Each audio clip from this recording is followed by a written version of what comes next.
Construire un triangle connaissant la longueur d'un côté et la mesure des angles qui lui sont adjacents. On commence par faire un dessin à main levée. Donc ici le triangle s'appelle BIC.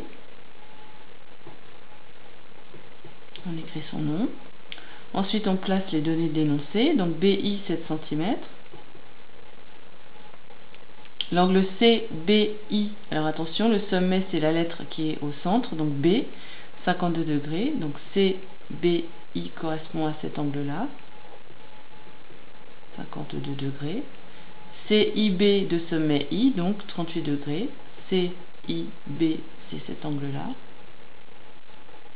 38 degrés. On a bien un côté et les deux angles qui lui sont adjacents.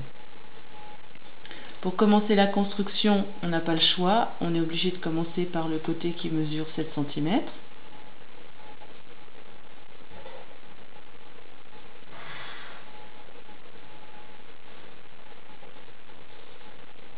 Dès qu'on trace le segment, on n'oublie surtout pas de mettre son nom, de façon à ne pas se tromper dans les angles ensuite. Donc on peut commencer par exemple par l'angle B, 52 degrés, à l'aide du rapporteur, que l'on place correctement. On commence par repérer le 0 qui est sur le segment qui correspond à l'emplacement de notre rapporteur. Donc ici ce sont les graduations extérieures. Donc on s'arrête à 52 degrés. On fait un petit repère. On trace une première demi-droite. Ensuite on fait l'autre angle.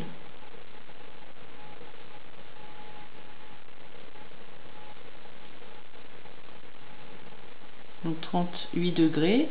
Le 0 ici, c'est celui qui est à l'intérieur, hein, qui est sur le segment qui est tracé. Donc 0 jusqu'à 38.